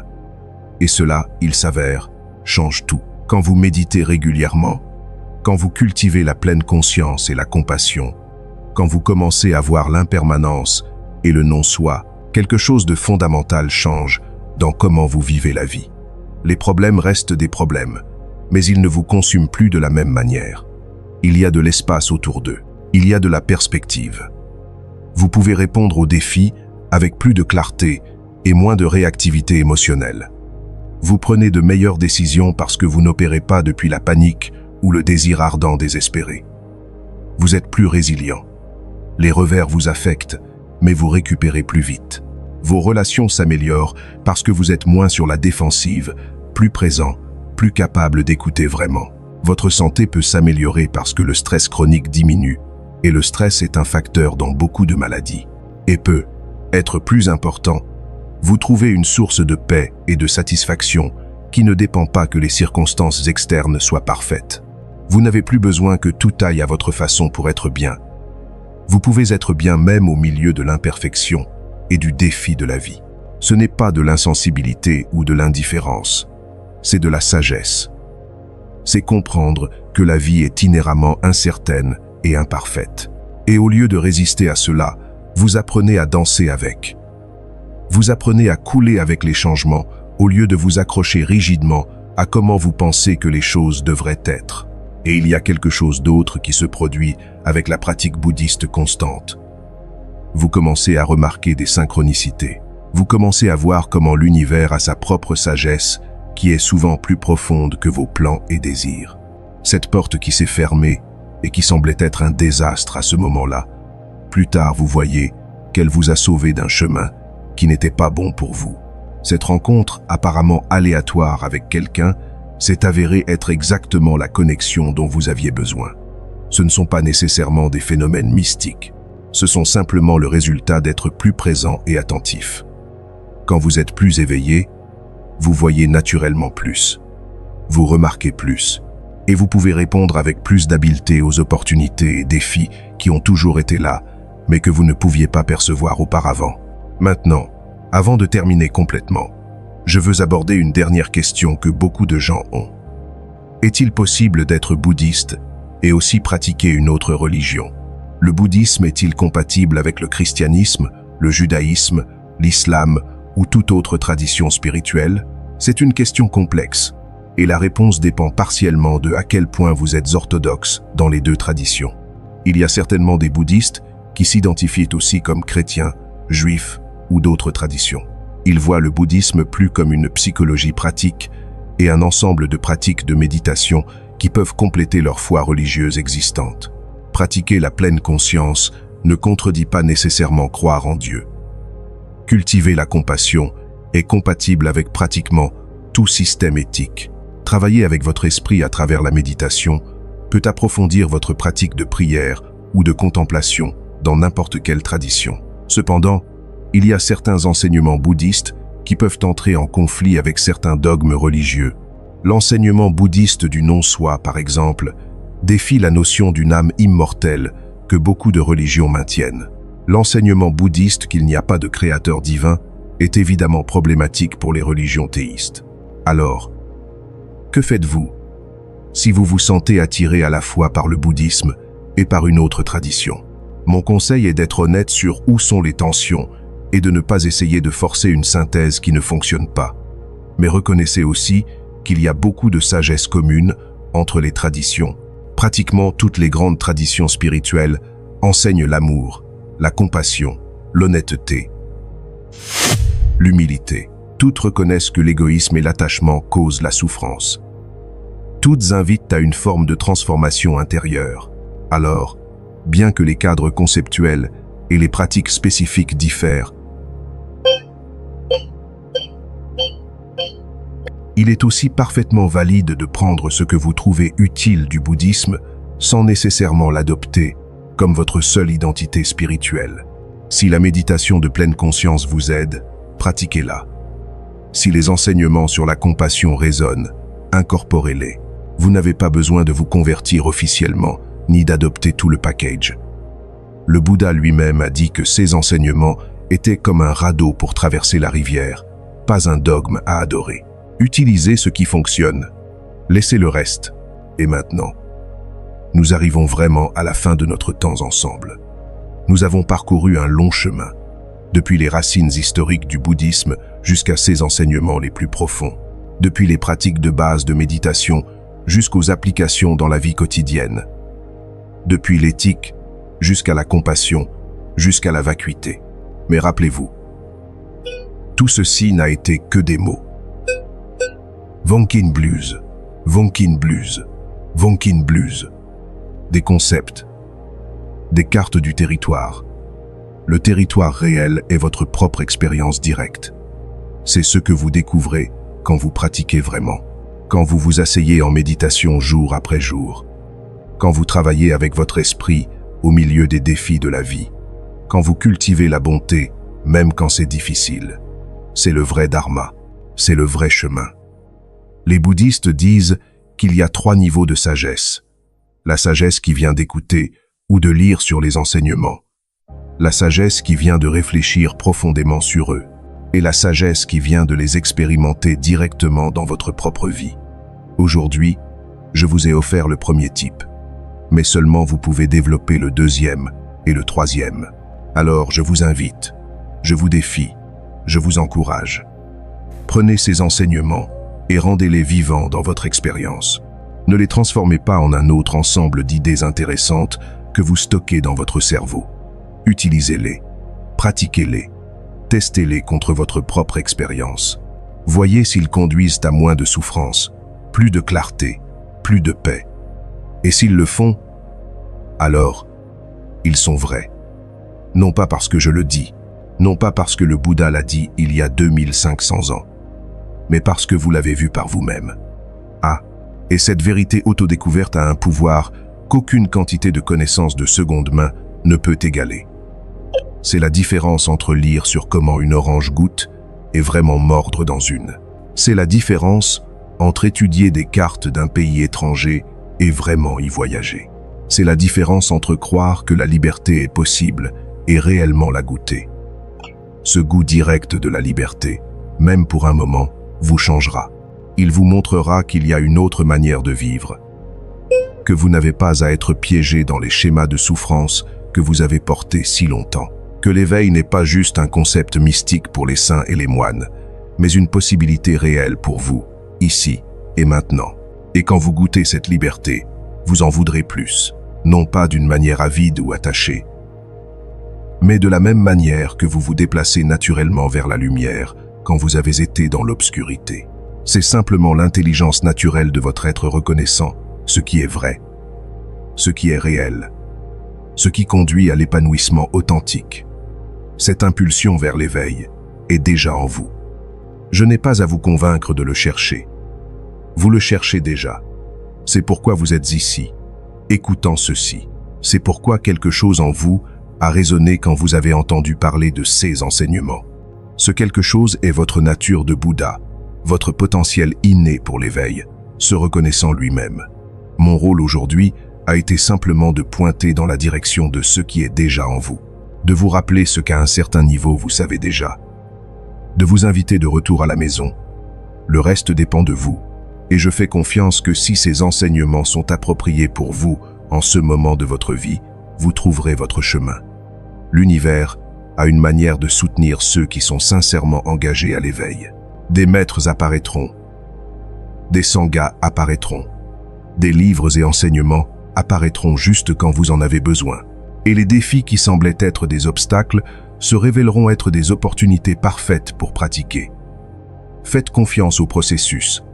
Soyez patient avec vous-même. L'éveil n'est pas une course. Ce n'est pas une compétition. Il n'y a pas de ligne d'arrivée où vous arrivez finalement et pouvez vous détendre. L'éveil est un déploiement continu.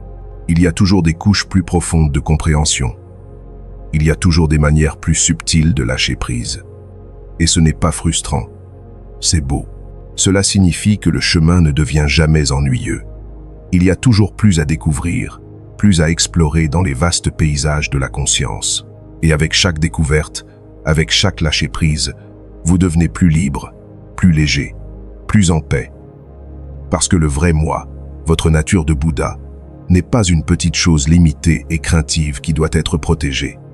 Il est vaste, il est ouvert, il est lumineux, il est l'amour même, il est la sagesse même, il est la paix même. Plus vous lâchez les couches de conditionnement qui ont obscurci cette vraie nature, plus elle brille naturellement. Alors que nous concluons cette rencontre, je vous laisse avec une dernière invitation. En ce moment même avant que vous finissiez d'écouter ces mots, vous pouvez vous éveiller, vous pouvez lâcher prise, vous pouvez être libre. Cela ne nécessite pas des années de pratique, cela ne nécessite pas de conditions spéciales, cela nécessite simplement ce moment, cette respiration, cette conscience. Lâchez complètement. Arrêtez de résister, arrêtez de vous accrocher, arrêtez d'essayer d'être quelqu'un ou d'accomplir quelque chose. Juste pour ce moment, juste pour maintenant. Sentez-vous cela? Cette ouverture, cette spaciosité, cette paix qui ne dépend de rien. C'est votre vraie nature. C'est qui vous êtes vraiment quand vous n'essayez pas d'être quoi que ce soit d'autre. C'est toujours disponible, dans chaque respiration, dans chaque moment, attendant simplement que vous vous souveniez, que vous rentriez à la maison. Bienvenue à la maison. Bienvenue à Esprit Zen. Que tous les êtres soient heureux. Que tous les êtres soient en paix. Que tous les êtres soient libres.